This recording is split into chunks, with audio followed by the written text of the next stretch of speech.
This is the Unearthing Art Podcast with Michele and Bec, where we dig into the messy reality of making art that matters, raw and real conversations about being an artist, navigating the creative process, and expressing our honest and sometimes weird selves. Today, I was thinking about this concept that I see happen with a lot of us as artists, and it's really, simply put, I guess it's sometimes we get a little bit disenchanted, I suppose, with our art, and we want to throw out the baby with the bathwater. We don't always know that we're doing that, but I've seen that happen with artists. I've seen it in my own process and self, in previous years as well. So I thought maybe we could chat about that. You up for that kind of conversation? Yeah, that sounds great. As soon as you said it, I feel like I know immediately what you're talking about when you have that kind of sudden urge to completely change art direction or completely do something different. You're going along a path, and then one day you wake up and you go, no, I'm just going to chuck all of this in and start something completely new. Is that what we're talking about? Totally. And I think that it's common in, entrepreneurs, like it's not, exclusive to artists, but I think obviously it's something that we definitely see up close as artists.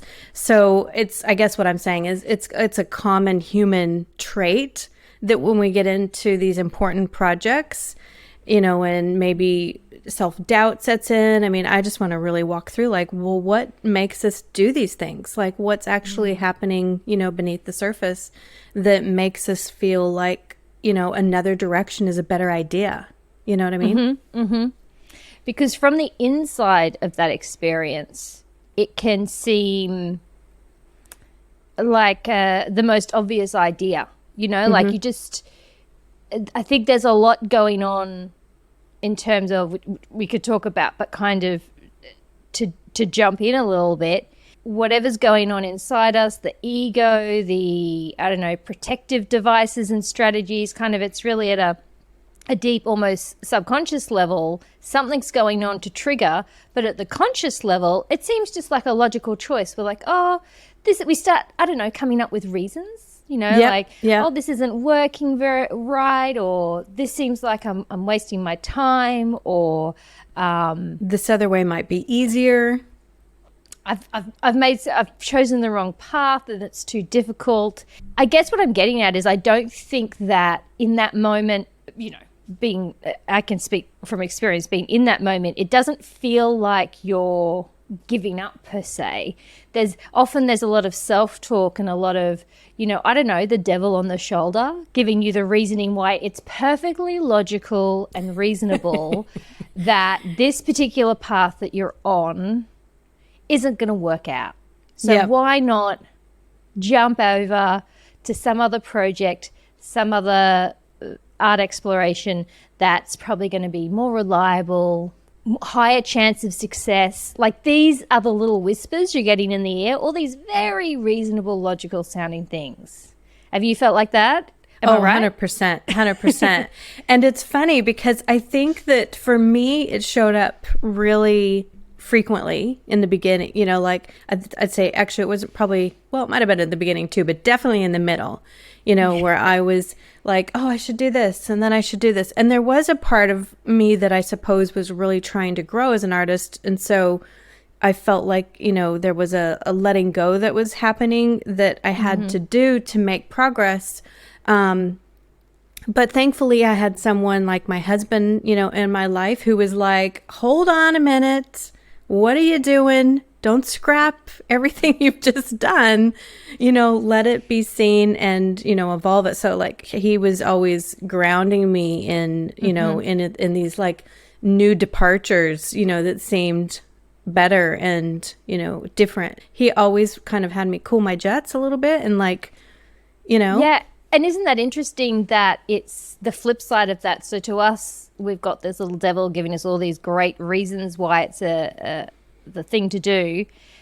But that's the thing from the outside, from like when you're talking to artists, from your point of view, from your husband's point of view, they can kind of see that really clearly that it's it's like a self-sabotage, isn't it? Totally. That's the terminology. Yes, absolutely. I just got chills when you said that, because it's 100% self-sabotage. And the problem with self-sabotage is we don't recognize it. You know, we don't see it as sabotage. We're just, like you said, we're reasonably convincing ourselves that this other way is a better way, you know, because we're, I think, in this self-preservation, you know, that's clearly deeply rooted in fear of whatever it is that we're, you know, working on, I think. I mean, for me, it was, came on really, really strong when I started working on my sculptural work. To the point that I was literally like hiding them, you know, not showing them, and wondering if, you know, I should do something different. And, you know, like it was literally like, I was like, dropped it like a hot potato. Yeah. You know? Yep. Too hot. Can't touch you. You're a little too, you know, scary for me. And I think, as luckily I didn't throw them in the bin, I just put them, kind of tucked them away. But I think that we, you know, don't even know these traits that are, you know, self-sabotage, because they're so sneaky.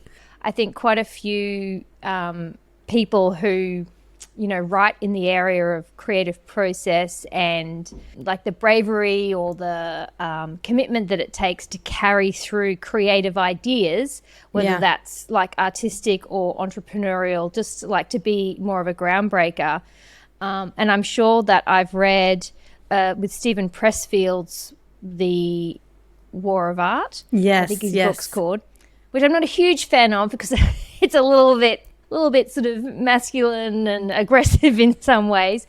But he talks about the resistance, and he talks about, and I'm sure that the other writer who talks about your North Star, whose name is escaping me at the moment, but there's another writer who talks about that. And they talk about how the resistance actually heightens as we get closer to what's most important to us. 100%. Like the stakes come up, so we care about it more. So therefore we start to feel like there's more on the line. And maybe also in the context of our art and what we're talking about here, we're getting to things that are more authentic, because we talk about that a lot, like this process of digging in and getting into ways of expressing what's unique for us, what's more authentic. And that can feel more dangerous because we're going to be vulnerable. We're putting something out there which feels uniquely us. So it's like we're putting us out there on the line. It feels highly personal. Yeah. And I think, you know, exposed is a strong word, but I think I definitely felt a little exposed. Like, here you are, you weirdo. Yes. Do you know what I mean? And I guess, you know, as humans that stay in tribes, even though I swear I would be a really good loner, I think we're really wired to not do things that disrupt us, to be expelled from the tribe, you know, and to blend in. And I definitely spent a good portion of my early young years trying to blend in. As a girl who, you know, had bright red hair and felt like I just stood out. And I was like, just blend in. Don't do anything that makes you stand out. Like, that was literally my mode of operation. So to be my artist self that kind of did things, you know, that took risks and made myself stand out, felt really uncomfortable, like super uncomfortable, you know, really exposed and vulnerable. And so I think that's where the hot potato part was like, oh, just drop that. We've talked about a lot on this podcast around the idea that watering down what's unique about you and what's unique about your artistic expression is not helpful in terms of the marketplace. Because if you think that the more of the same there is, the more competition there is, then it becomes more about price. And it's also like just a sea of the same kind of thing. So it's hard to get any kind of market differentiation to attract collectors who are loyal to your particular creative vision.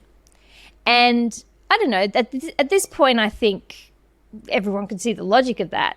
And yet somehow, again, that little devil on our shoulder because we have that rising anxiety and fear that comes as we get closer to that unique voice, which might be something, it's almost like the closer we get to that kind of vision of offering something to people that they're not going to see anywhere else, then we're like, oh, there's nothing else like this out there.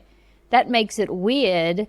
Maybe I should just offer something that looks more like everyone else. It's such a weird... It's so very weird. Have you read The Icarus Deception by Seth Godin? Have you read that book? No, I haven't. Tell me. That is probably one of my all-time favorite books, and he talks about that, where if we fly too high, you know, the theory is, you know, you'll be burned if you fly too low. Like, it's a great book. And for anyone who's really feeling that resistance, I think that book really kind of talks about that in great length. And it really challenges you to see it through the lens of, like, how high do you want to fly, you know, and not put ourselves in these boxes. You know, in fact, just talking about it makes me want to reread it again, because I read it a couple years ago, probably 3 years ago. And I think that I have such a different perspective now than I had when I was 3 years ago. But I remember walking around with that book in my hand, and I was like to my husband, oh my gosh, this is me. This is me in a book. And I was like, oh, wow, okay. Yeah, I was literally like, and he was like, really? You know, like, so if you're an artist who feels the resistance, I would definitely recommend that book as well. I think it's a real thing, you know, it's a real thing to have these flare-ups and, you know, these boundaries that we kind of keep ourselves in, and, you know, through self-sabotage. And one of the things specifically that I've been noticing, especially with more experienced artists, or, you know, intermediate to more experienced, is instead of really, you know, refining and digging deeper, you know, internally, there's the resistant looks more like, maybe I should just, you know, go and do this instead of this, you know. And so I think it's that thing of where I said, you know, let's not throw out the baby with the bathwater. What a terrible expression, by the way. I mean, that is pretty horrible. It's just, yeah. But I mean, I guess the thing is, like, don't drop everything. I mean, I think when we get to that point, the solution really starts to become pause and reflect, dig deeper, as opposed to, like, completely scrap everything that you know and you've been, you know, because this is better. What's really interesting about pausing and reflecting and digging deeper is it's actually quicker answers that come easier. Like, the other way looks easier. You know, the grass looks greener. It's like, oh, that's all fresh. That's new. You know, that's going to be more acceptable, whatever our logical brain is trying to rationalize.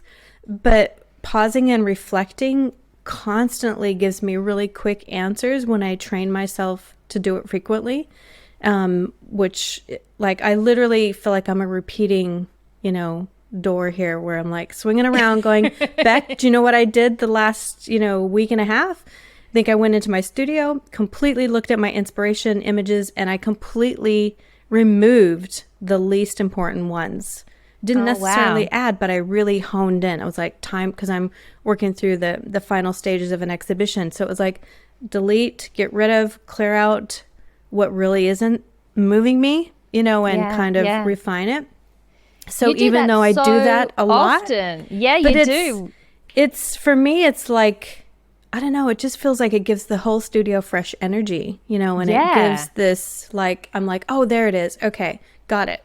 And then when I'm in there, I just stay focused. I'm like, that's the energy. Yep, got it. You know, and it's just this, for me, the visual stimulation of that is creating this energy. I could be wrong, but I feel like it's a physical energy in the space that isn't clouded. It's not murky.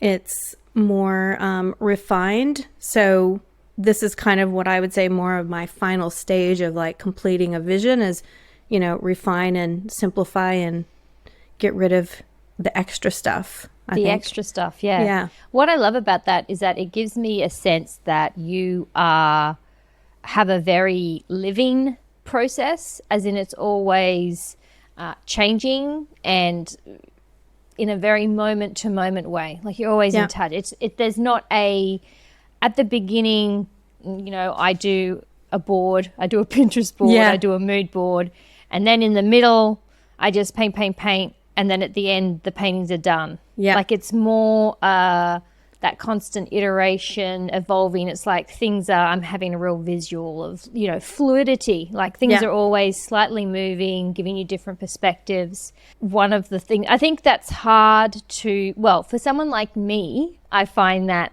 hard to wrap my head around and imagine being able to do that, because it feels like it introduces a sort of a level of uncertainty to everything. But at the same time, I can also see how that might really help with what we're talking about here, because this kind of baby with the bathwater is very much about creating, like, I have a beginning and then it hasn't worked, so now all that's gone and I have to start fresh, rather than understanding that, like you're saying, the bits that don't feel like they're working so much or they don't excite you anymore, take those off, bring in some fresh. But it's a rolling kind of expression. Does that make sense? And what I love about our conversations is it's so interesting the way that we see so differently. So when you said this brings this level of uncertainty, and I'm like, that's really interesting, because keeping it the way it was bringing uncertainty to me. Yes. And so it was literally like, I can't see clear anymore. I need to bring clarity. I need to bring certainty. So removing what was cloudy or not really strong, wasn't the strongest. It's like I'm down to the 20% of my images, really clicking for me. And so for me, it was the actual uncertainty that made me do that rather than creating uncertainty. So I love that. Yeah. I love that. It's perfect. And and you're clarifying your vision. You're clarifying and getting more of that. I'm just getting some personal coaching now, because I have a board right here that has become a bit stale, and I've been moving on and with my ideas, but at the same time also feeling a bit like I've lost momentum on them. And I'm like, this is a message. Get in there, freshen, take the stuff that you feel like isn't exciting you anymore down. Let's bring something new into the mix. But the thread's there. The thread is there. Exactly. The thread's already there. It's more of refining. It's not abandoning. It's refining and, again, letting go of the things. And again, when I talk about inspiration, everybody's different and what matters to them. But for me, I kind of zoom out in the beginning, and really kind of do this big brain dump. And so the process really is this, refining process. Because I think the thing about my art in particular, which I would assume most artists are trying to do this, is we want to have this feeling, that we want to get from our art, and we want to express that feeling. And when there's too much going on, and especially, as you're refining for an exhibition or something, you really have to get clear. You really want to clarify that vision and that voice so that what comes out of your studio is cohesive. Just cohesive and in tune. Like, I go into the studio and I know what to do, even though I did take, an hour to rearrange photos, which probably looked like, what is she doing? Why is she doing this now? And I literally move them. I move them into a different corner. Like, it's just such a energetic shift. I moved the studio around just a little bit as well, partly because I physically had to move things in order to make space for some bigger things. But just literally physically moving them to another position, again, it's just this energetic shift of, then I go in and I go, okay, yep, that's what I got to do. And I feel more in sync, Yeah. So, and I feel like what you're doing, the way you're describing that, it makes me think in terms of you're kind of removing, for the moment, like maybe those pictures go to the side and maybe they'll come out for something else. But for this purpose, for this exhibition you're creating, for what you're working on now, you're taking away some of those less important for now kind of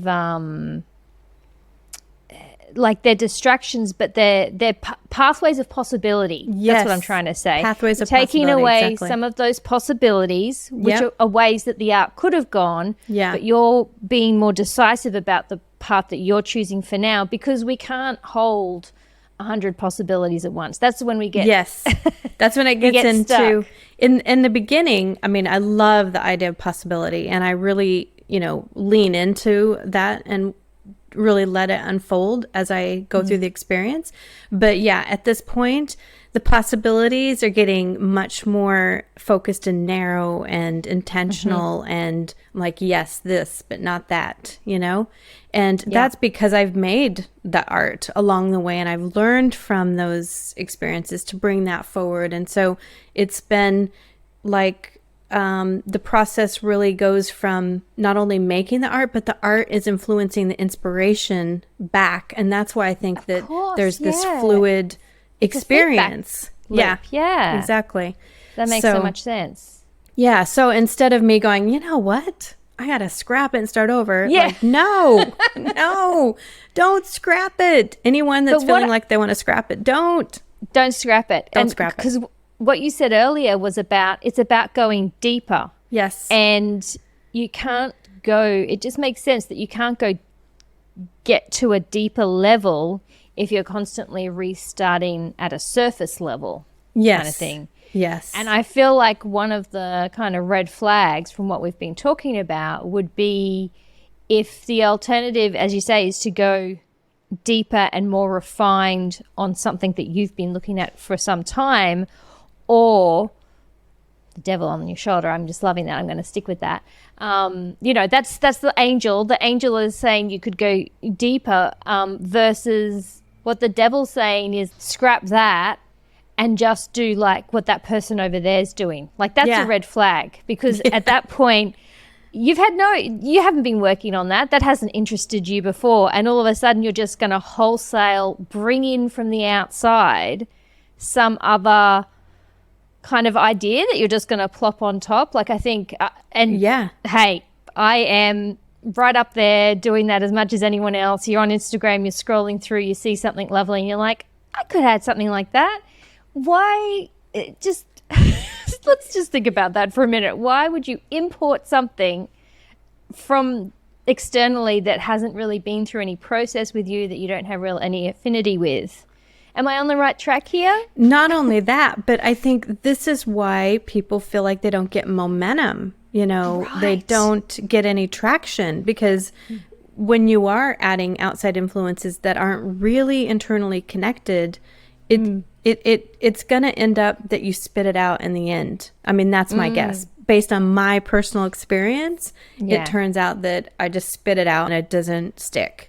Like it's a process that you can go through, but it doesn't necessarily internally stick the way that if you're just digging like deeper. Something that you're trying on. Yeah. I just had a weird analogy pop up as we were talking about that. It's like, if you go shopping in a fancy store and you are kind of talked into in that moment buying like, I don't know, the sequined red mini dress that the assistant's going, oh, that looks so fab. And then you take it home and it's really expensive and you put it in your wardrobe and it sits with its cover on for the next, I don't know, 5-10 years, and you never ever wear it because it's not you, but it's just sitting there. Totally. You feel bad that you spent money on it, and it's does this sound like I might have a red sequin dress in my cupboard? You know what it's making me remember too is like when I went to Hawaii years ago with my family, my mom, and it's in my 20s or something, and we're all buying these Hawaiian print dresses and shirts, and then you go home and you're like, I'm never going to wear this here. Like, it's the same thing of like, sometimes it seems like a good idea and then it turns out that it's not really sustainable, and I think that's ultimately the thing that, even though digging deeper is uncomfortable, because you have to go through getting comfortable with showing your true self. I think ultimately that's where the resistance really starts. That little devil's like, you don't want to show your real self. That's not going to be good. It's never ended well for you when you do this. So, I mean, the resistance is real. And yet if we go out and try on that sequins dress, and try it on, and then it ends up in the closet. Like, what have you just done? You just derailed yourself, with stuff that doesn't matter. And the real source of, true inspiration is internal. Like, it's really in there. I mean, I just literally laugh at myself in the studio sometimes because I'm like, it has been here all along. Where have you been? Yeah. Like, just be in the moment, trust yourself. And I think it has to. And you're enough. You're enough. Like, you're enough. You're enough. And you really can trust yourself. And it takes practice to trust yourself, I think, but trusting that you are enough is, again, that muscle, and the resistance is the test. I think the little devil is like testing you. And the thing is, I think the more you kind of say, hey, little devil, I got this for right now, it gets quieter. The devil's not as loud. Yeah. My devil is definitely not as loud as it used to be, but under pressure, it definitely shows up. I mean, it's definitely pipes up and like, you sure you're going to be able to pull this off? You sure you're going to be able, but then it's like, my challenge to myself these days is like, yeah, I got this. Thanks for coming, but I got this today. And knowing that you have power over this, and you can guide yourself rather than feeling like you're at the whim of the market or you're at the whim of, any outside influence. That's it. Yeah, it's like your own agency and kind of responsibility as well. It feels like that moment, like you say, when the doubts come up and the voice suddenly gets louder. First of all, great sign that something important is happening. Yeah. Take that as a sign that what's in front of you right now is really important. Also, it's kind of going back to that possibility idea. It's an opportunity, and it's a moment. It's a real moment to pause and say, who do I want to be? Yes. And when I look back on this moment, which decision will I feel really made a difference when I look back on this in next year or in 5 years? Is it the decision that, like you say, kind of derails me and takes me off on this, let's do something that feels like it might be easier and just work out but doesn't feel so important? Or is it spending the time kind of doubling down on the thing that feels wobbly? Yeah. Feels kind of risky, but I'm not sure how it's going to work out, but feels deep down like it's the thing that I want to explore. Because even if it doesn't, I mean, to me that seems like such an obvious choice, because even if the thing that feels important doesn't work out, when you look back on that moment of decision making in 2 years' time, jumping off that to just, I don't know, leap onto something that seems popular or trending, like I know in 2 years' time that's going to be so forgettable. I'm not going to be happy that that's what I did. Yeah. And at the end of the day, like, you got to live with yourself. We each have to live with our decisions. And, I always look at what I'm doing in the studio and say, if I didn't do this, would I regret it? Would I regret that I didn't make this? Would I regret that I didn't go and have a challenge? And the answer is constantly yes. Like, I would totally regret it if I didn't do it. And does it make me completely come unstuck and, sticky and tangled in a big mess of like, what the heck sometimes? Yes. Yeah. But I think that, like, to say that we can make art without that, it's going to happen the other way. Whether the sequence dress has all sorts of tangly webs. It's got, have you seen the threading on those sequence dresses? I mean, it's pretty. Everywhere you walk, you leave a trail of sequins. Exactly. They'll fall off. Yeah. But yeah. So I think it looks easier, and again, it's that low hanging fruit, but not necessarily. There's prices to pay either way you go. And I think that what the braver thing to do, is really to sit with yourself and be in the question of like, why is the resistance happening? Why do I not want to do this thing? Or why am I not allowing myself to do the thing that I said I wanted to do? and really kind of own it. Yes. Yeah. Don't rush through it. Don't run away kind of from the feeling of it and rush to make a decision.